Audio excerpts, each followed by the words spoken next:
Hello student, स्वागत है आपको एक बार फिर से आपके अपने यूट्यूब चैनल रस्तोगी कोचिंग में। आज के इस वीडियो में क्लास 12 के रसायन विज्ञान अभ्यास 13 में आज हम लोग पढ़ेंगे एमीन के प्रकार। तो पिछले भाग में हम लोग पढ़े थे नाइट्रोजन युक्त कार्बनिक यौगिक क्या होता है, एमीन क्या होता है और एमीन कितने प्रकार के होते हैं। तो एमीन जो है 3 प्रकार होते हैं, प्राथमिक एमीन, द्वितीयक एमीन और तृतीयक एमीन होते हैं। यदि उस भाग का वीडियो आप सभी विद्यार्थी नहीं देखे होंगे तो प्लेलिस्ट में वीडियो है, वहां से जा कर के उस भाग का वीडियो आप सभी विद्यार्थी जरूर देख लीजिए। तो इस भाग में हम लोग पढ़ेंगे द्वितीयक एमीन और तृतीयक एमीन कितने प्रकार के होते हैं। तो हेडिंग को नोट कर लेंगे आप। द्वितीयक एमीन एवं तृतीयक एमीनों के प्रकार। द्वितीयक एमीन और तृतीयक एमीन कितने प्रकार के होते हैं, तो यहाँ नोट कर लेंगे द्वितीयक एवं तृतीयक एमीन 2 प्रकार के होते हैं। अब पहला का क्या नाम है, तो पहला का नाम है सममित एमीन या सरल एमीन होता है और दूसरा का नाम है असममित एमीन या मिश्रित एमीन होता है। तो यह द्वितीयक एवं तृतीयक एमीन के क्या हैं, प्रकार हैं। टोटल कितने प्रकार होते हैं, तो 2 प्रकार के होते हैं। पहला का नाम क्या है, सममित एमीन और सरल एमीन होता है और दूसरा का नाम है असममित एमीन या मिश्रित एमीन होता है। तो अब हम लोग पढ़ेंगे सममित एमीन क्या है, सरल एमीन क्या है। तो अब हेडिंग नोट कर लेंगे सममित एमीन। तो सममित एमीन या सरल एमीन बहुत आसान है। बस अगर सममित एमीन या सरल एमीन की परिभाषा अगर आपको याद हो गया तो असममित एमीन या मिश्रित एमीन की परिभाषा आप सभी विद्यार्थी क्या कर सकते हैं, बना सकते हैं। बस थोड़ा सा आपको ध्यान देना है।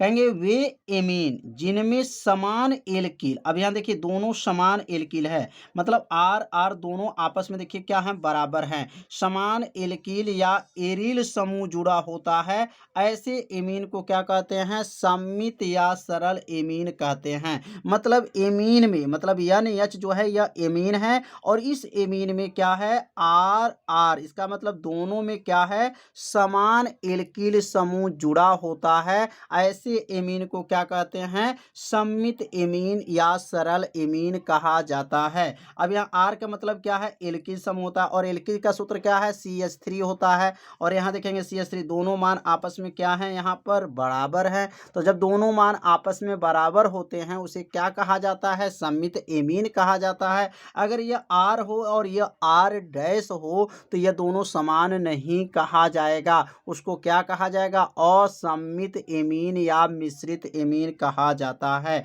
इसका नाम क्या हो जाएगा, तो डाई मेथिल एमीन। इसका नाम क्या होगा, डाई मेथिल एमीन इसको कहा जाएगा, क्योंकि दोनों मान आपस में क्या है, यहाँ पर बराबर हैं। अब यहाँ पे असममित में क्या होगा, बस यहीं पे क्या होगा, आर डैश हो जाएगा। मतलब आर है तो यह आर डैश बन जाएगा। तो लिखेंगे इसकी परिभाषा क्या हो जाएगा, वे एमीन जिनमें भिन्न भिन्न एल्किल या एरिल समूह जुड़ा होता है, ऐसे एमीन को क्या कहते हैं, असममित एमीन कहते हैं। मतलब ये आर और यहाँ पे जो है NH जो है आर डैश, देखिए दोनों क्या है, अलग अलग है। मतलब भिन्न भिन्न जो है एल्किल समूह जुड़ा हुआ है, उसको क्या कहा जाता है, असममित एमीन या मिश्रित एमीन कहा जाता है। तो सममित और असममित में क्या अंतर दिखाई दिया, बस यहाँ दोनों समान अगर रहेगा तो दोनों समान जब रहता है उसको सममित एमीन कहा जाता है।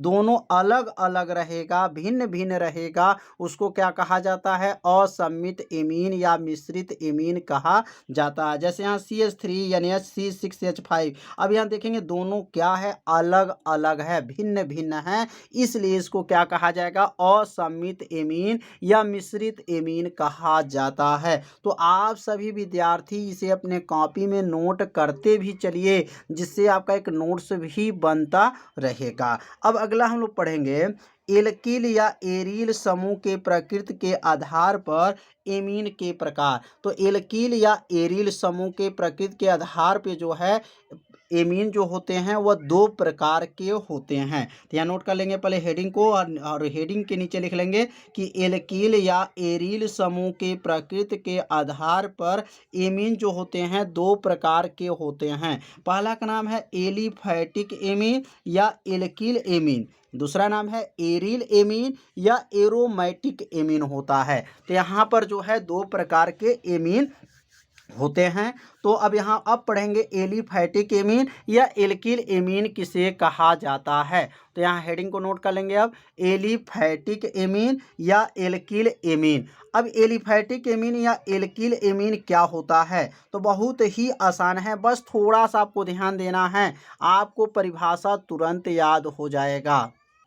तो परिभाषा है एमीन जिनमें यन परमाणु, ध्यान देंगे, एमीन जिनमें यन परमाणु एल्किल समूह से सीधे बंधित होते हैं। मतलब जो यन परमाणु जो होते हैं वह किससे जुड़े होते हैं, एल्किल समूह से सीधे बंधित होते हैं। बंधित मतलब जुटे होते हैं, उसे एलिफैटिक एमीन या एल्किल एमीन कहा जाता है। जैसे NH2 यह एमीन है और ये किससे जुड़ा हुआ है, तो एल्किल समूह से जुड़ा है। CH3 है, CH3 और C2H5 ये भी क्या है, एल्किल समूह है। जब एल्किल समूह से जुड़ा रहेगा मतलब R इसको कहा जाता है। इसको आप ऐसे भी लिख सकते हैं, R जो है NH3 लिखा जा सकता है, R NH2 लिख सकते हैं। मतलब R का नाम क्या है, तो एल्किल से जुड़ा है।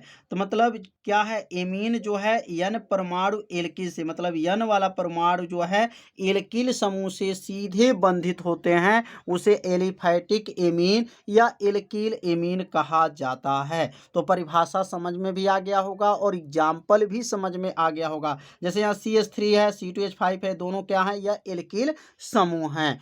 अब हम लोग पढ़ेंगे कि एरिल एमीन या एरोमैटिक एमीन क्या होता है। तो अब यहाँ हेडिंग नोट कर लेंगे, एरिल एमीन या एरोमैटिक एमीन। अब इसमें क्या होता है, जैसे उसमें किससे जुड़ा था, एल्किल समूह से जुड़ा हुआ था, तो यह जो है एरिल समूह से जुड़ा रहेगा। एरिल मतलब एरोमैटिक, और एरोमैटिक का मतलब क्या होता है, बेंजीन से जुड़ा रहेगा। तो क्या लिखेंगे, एमीन जिनमें यन परमाणु एरिल समूह, एरिल मतलब एरोमैटिक इसको बोला जाता है, और एरोमैटिक मतलब बेंजीन, तो एरिल समूह से सीधे बंधित होते हैं, एरोमैटिक एमीन कहते हैं। जैसे यह बेंजीन है और उसमें NH2 जुटा हुआ है, तो बेंजीन में जब एमीन जुड़ जाता है तो उसे क्या कहते हैं, एनिलीन कहा जाता है। और यहाँ बेंजीन जो है एक परमाणु है, और यहाँ पे देखेंगे कितने हैं, दो हैं। इसने यहाँ पर NH जुटा है तो उसको बोलेंगे डाईफेनिल एमीन, इसको बोलेंगे, क्या बोलेंगे, डाईफेनिल एमीन इसको बोला जाता है। और यहाँ देखेंगे क्या है, ट्राईफेनिल एमीन, क्योंकि यहाँ पर तीन है, यहाँ तीन जब रहेगा तो ट्राई बोलेंगे, दो रहेगा तो डाई बोलेंगे, और एक रहेगा तो एनिलीन बोलेंगे। तो यहाँ पर क्या है, जो एमीन परमाणु है, एमीन जो है यन परमाणु जो होते हैं वह एरिल समूह से सीधे बंधित होते हैं, एरोमैटिक एमीन कहलाते हैं। तो एग्जाम्पल जो है समझ में आ गया होगा। तो आप सभी विद्यार्थी इस एग्जाम्पल को और परिभाषा को अपने कॉपी में जरूर नोट कीजिए, इसे 2 बार पढ़िए, आपको परिभाषा और एग्जाम्पल अच्छे से समझ में आ जाएगा। तो अब यह हम लोग पढ़ेंगे, दोनों रहेगा, मतलब एरिल भी रहेगा और एल्किल भी रहेगा। दोनों जब रहेगा उसको क्या कहा जाता है, तो यहाँ नोट कर लेंगे, aryl alkyl amine. Aryl alkyl amine क्या होता है, तो इसमें क्या होता है, एमीन जिनमें यन परमाणु एल्किल समूह से और एरिल समूह से, मतलब इसमें दोनों से जुटा रहेगा, एल्किल भी जुड़ा रहेगा और एरोमैटिक भी जुड़ा रहेगा। मतलब ये दोनों से बंधित होगा, किससे किससे, आर से भी और एरोमैटिक, एरोमैटिक मतलब बेंजीन, दोनों से जुटा रहता है, उसी को एरिल एल्किल एमीन कहा जाता है। जैसे यहाँ पर जो देख रहे हैं, यहाँ बना हुआ है, यह क्या है, बेंजीन है, CH2। अब यह CH2 क्या है, तो यह जो है एल्किल समूह हो गया, और यह क्या है, एरिल समूह हो गया, और NH2 क्या नाम है, तो एमीन है। तो यहाँ पर दोनों जुटा हुआ है, माने एल्किल भी रहना चाहिए और एरिल भी होना चाहिए, दोनों से सीधे बंधित होता है। ऐसे यौगिक को क्या कहा जाएगा, एल्किल एमीन, एमीन कहा जाता है, मतलब एरिल एल्किल एमीन कहते हैं। यहाँ पर भी देखेंगे क्या है, यहाँ पर जो है बेंजीन CH2 है, फिर बेंजीन CH2 है, और एन जो है एन और एच जो देख रहे हैं ये क्या है, यह एमीन है। इसका नाम क्या होगा, डाई बेंजील एमीन, और इसका नाम क्या होगा, बेंजील एमीन हो जाएगा। तो यह क्यों होगा, क्योंकि ये बेंजीन है इसलिए, और यहाँ CH2 है, मतलब CH2 मतलब क्या है, एल्किल है, तो एल्किल है तो इसलिए क्या कहेंगे, बेंजील, और एमीन इसका नाम हो जाएगा। और इसका 2 यहाँ पर है इसलिए इसको क्या बोलेंगे, डाई बेंजील एमीन कहा जाता है। तो समझ में आ गया होगा कि एलिफैटिक एमीन क्या होता है, एरिल एमीन क्या होता है, और एरिल एल्किल एमीन क्या होता है। तो ये 3 जो है आपको बहुत ही महत्वपूर्ण है, तो इसे अपने कॉपी में आप सभी विद्यार्थी जरूर नोट कर लीजिएगा और इसे 2 बार जरूर पढ़िएगा। और जब इसको 2 बार आप लोग पढ़ेंगे तो परिभाषा अच्छे से समझ में आ जाएगा। तो आज का पढ़ाई जो है इतना ही रहेगा। तो आज का वीडियो कैसा था, आप सभी विद्यार्थी जरूर कमेंट कीजिए, वीडियो को लाइक कर दीजिए, और चैनल पे यदि आप पहली बार आए होंगे तो चैनल को सब्सक्राइब जरूर कर लीजिए। तो मिलते हैं अब अगले भाग में, तब तक के लिए सभी विद्यार्थियों को नमस्कार।